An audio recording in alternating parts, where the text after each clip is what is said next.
I saw this on LinkedIn. I mean, I gotta admit, it fired me up. Now, what I'm going to tell you, you might think, okay, that's pretty par for the course. But it wasn't the post that really got to me, it was the comment section.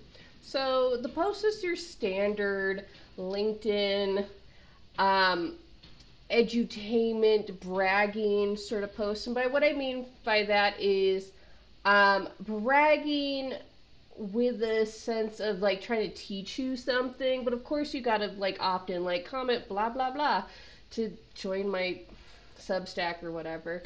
So it was this thing where this he was like a developer or a designer, some sort of techie who was at one of the Mangs or Fangs, Facebook, Apple, Amazon, Netflix, Google, Spotify, I think.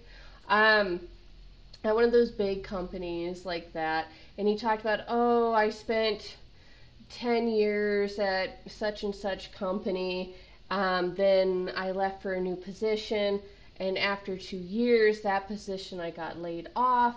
And I had to figure out how to get a new job quickly. Here's how I got a job in, you know, 40 days, 30 days, 50 days, some number like that. Opt into my Substack to find out more. And here's some tips that I can share with you quickly. And like the stuff that he was sharing was like some fundamentals, like not super groundbreaking, which honestly, the best tips are not groundbreaking. If you are thinking that job hunting is all like sending, I don't know, your resume and a box of donuts to HR and that's how you gotta like stand out, that's not really it. And his advice wasn't the problem. It was kind of your stuff that you see on LinkedIn. Message the hiring manager. Have a resume that's tailored to the job. Like, all good stuff. Wasn't the thing that I had a problem with. It was in the comment section where somebody, in my opinion, quite politely wrote, "Hey, great advice. Thanks for the post.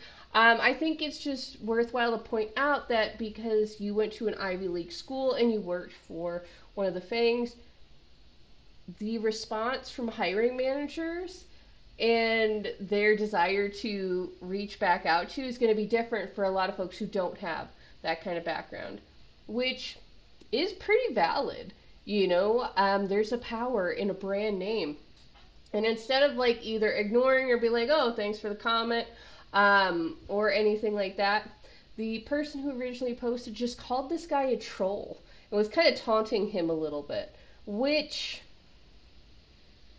come on now, it is the year 2025. I think we can all admit that if you went to Stanford and then you went to a brand name company, that like recruiters like that. I'm willing to admit that maybe this annoyed me so much because it's very hot right now in Brazil where I live. And definitely from, as you can tell from my glistening giant forehead, like it's a hot day today. So that might be the thing that really was grinding my gears. But I feel like it's really important when we're talking about success stories or we're trying to talk to people about our journeys, like we also include the context. Context matters, everybody. Like you might have a different result in the job market than somebody who went to Stanford and spent a decade at a FANG company. Like this is not me being negative. I'm not trying to like be part of the I know there was a discourse last year about like nepotism, the Nepo babies in Hollywood. And I know that some people, like, depending on what side you were on, like maybe you felt like people were trying to, like, take people down a peg or something like that. And here's the thing, I'm not downplaying anybody's achievements.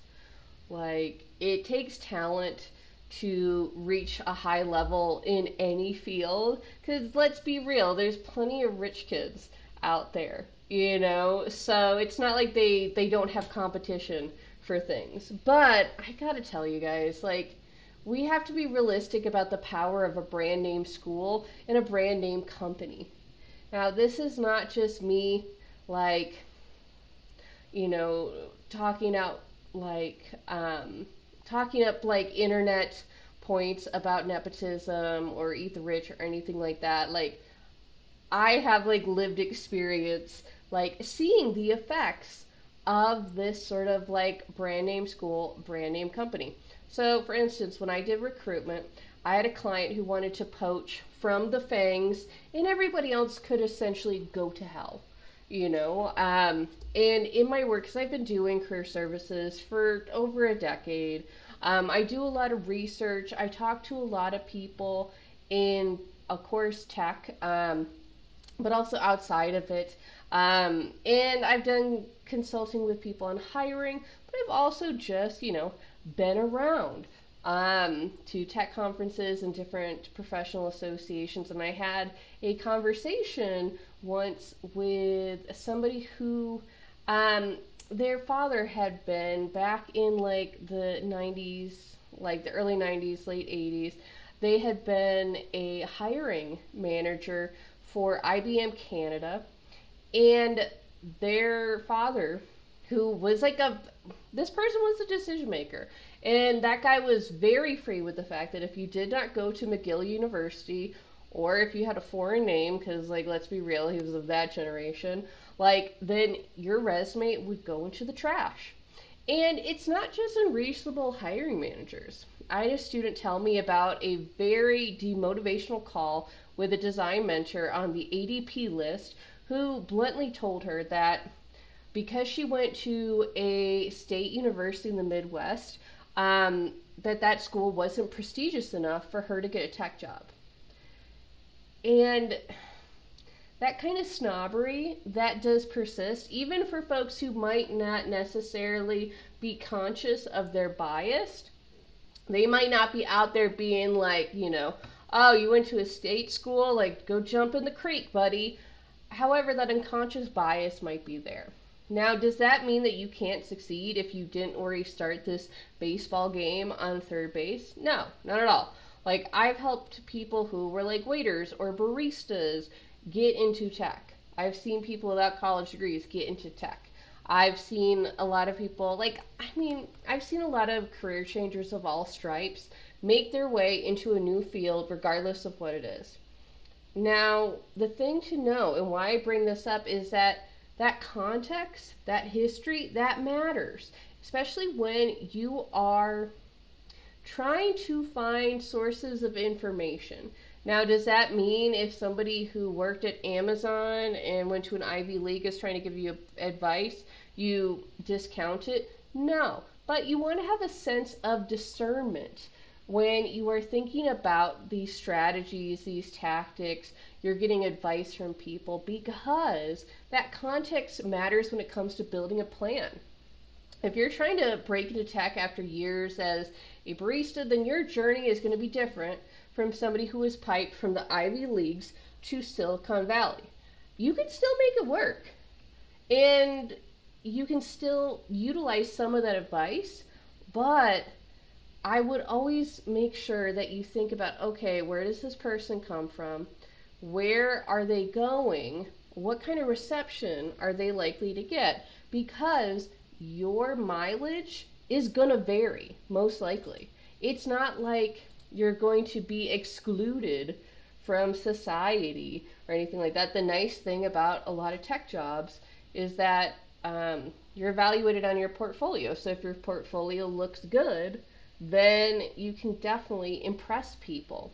However, like when it comes to building a plan, getting sources of information, you want to go with some diversity with it, not just folks who, you know, they've been like on the tech path since they were 10 and they went to, they got the right scholarships, they went to the right schools, they got the right internships, et cetera, et cetera.